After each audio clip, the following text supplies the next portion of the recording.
Assalamualaikum warahmatullahi wabarakatuh. Di sini saya akan menceritakan tentang buku yang telah saya baca, yaitu buku Toto-chan. Buku ini diangkat dari kisah nyata penulisnya, yaitu Tetsuko Kuronayagi, di mana buku ini menceritakan tentang kepolosan Tetsuko Kuronayagi dan rasa ingin tahunya yang cukup besar. Diceritakan, Toto-chan sering berganti sekolah atau berpindah sekolah. Bukan karena ia tidak pintar, hanya saja Toto-chan memiliki rasa ingin tahu yang cukup besar. Dan ketika rasa ingin tahunya itu belum memuaskan hatinya, dia tidak akan pernah berhenti sampai menemukan apa yang dia inginkan. Seperti saat ia menunggu pemusik di jalanan di depan jendela, ia terus berdiri di depan jendela untuk menunggu pemusik tersebut. Karena apa? Karena dia sangat menyukai melihat permainan musik pemusik jalanan tersebut. Tetapi ketika itu proses pembelajaran sedang dimulai dan Toto-chan tetap saja ingin menunggu pemusik jalanan tersebut. Adapun ketika ia ingin membuka laci mejanya, dan ia terus membuka, menutup, dan ketika itu guru sangat geram dengan apa yang dilakukan Toto-chan. Nah, dan guru pun menegur Toto-chan, kamu tidak boleh membuka laci tersebut apabila kamu tidak akan mengambil apapun dari dalamnya. Nah, dan Toto-chan pun berpikir, karena ia ingin terus membuka laci tersebut, dia terus berpikir dan satu cara pun ditemukan oleh Toto-chan. Dan menurut saya Toto-chan itu sangat pintar dan cerdas. Dia ketika ingin menulis, dia mengambil buku, membuka laci dan mengambil buku. Nah, terus dia menutupnya kembali. Nah, untuk mendapatkan pensilnya, dia membuka laci tersebut dan mengambil pensil dan menutupnya kembali. Ketika dia ingin menghapus, dia mengambil penghapus di dalam laci, membuka laci dan menutupnya kembali.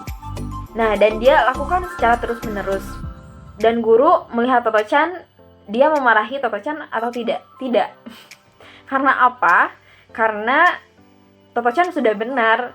Dia menuruti apa yang gurunya katakan dan bilang kepada Toto-chan.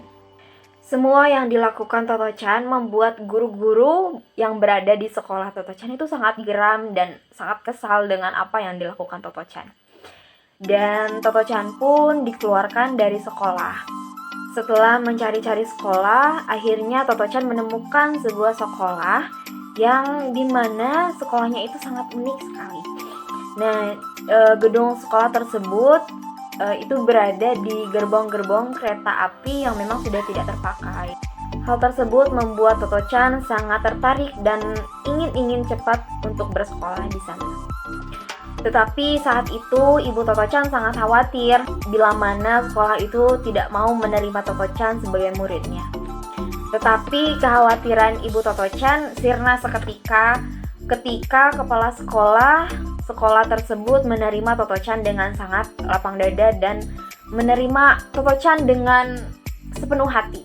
Nah, ketika dia mulai masuk ke sekolah, kepala sekolah menyuruh Toto-chan untuk bercerita tentang dirinya, tentang apa yang dia sukai.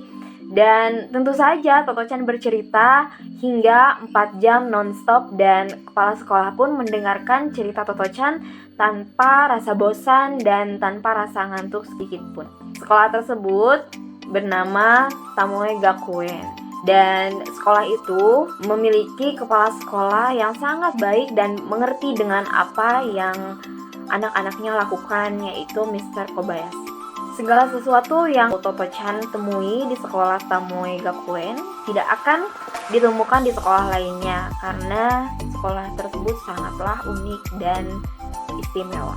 Jika di sekolah lain pelajaran telah diprogram atau dijadwal oleh sekolah ketika perharinya itu mempelajari apa-apa, di Tomoe Gakuen itu tidak seperti itu. Setiap harinya murid-murid yang menentukan pelajaran yang akan dipelajari. Hal tersebut berdasarkan keinginan Mr. Kobayashi untuk meningkatkan minat dan bakat para siswanya nantinya untuk menjadi ahli dalam bidang yang mereka sukai.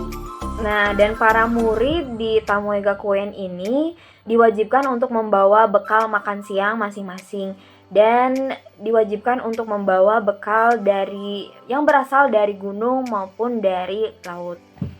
Dan anak-anak di Tamoy Gakuen ini dianjurkan untuk memakai pakaian yang biasa saja.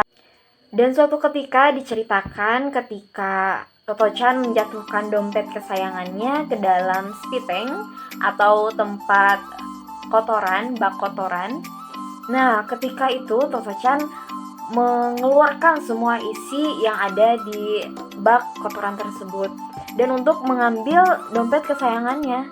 Dan ketika itu Mr. Kobayashi melihat Toto-chan sedang mengeluarkan semua isi dari bak kotoran tersebut. Dan apa? Mr. Kobayashi tidak memarahinya. Mr. Kobayashi hanya berkata, "Kamu sedang apa, Toto-chan? Kamu akan mengembalikannya kan?" Dan Toto-chan pun sangat kaget. Dia mengira Mr. Kobayashi akan memarahinya, padahal Mr. Kobayashi tidak memarahinya. Dari semua perlakuan istimewa yang dilakukan Mr. Kobayashi terhadap anak-anak didiknya, terutama pada Toto-chan ketika ia berpapasan atau bertemu dengan Toto-chan, ia tidak lupa untuk berkata kepada Toto-chan. Dan dia selalu berkata, "Kau adalah anak yang baik, kau tahu itu kan?" Mr. Kobayashi tidak semata-mata mengatakan kata-kata tersebut. Dia ingin memahamkan kepada Toto-chan ketika ada orang yang menyangka bahwa Toto-chan itu nakal. Dia ingin menanamkan rasa tersebut bahwa Toto-chan itu anak yang baik. Mungkin ketika itu Toto-chan belum mengerti apa maksud dari perkataan Mr. Kobayashi. Tetapi ketika beranjak dewasa, Toto-chan mulai memahami apa yang Mr. Kobayashi katakan kepadanya. Dan semua yang Mr. Kobayashi ajarkan kepadanya di kemudian hari menjadi bermanfaat baginya dan bagi teman-teman Toto-chan.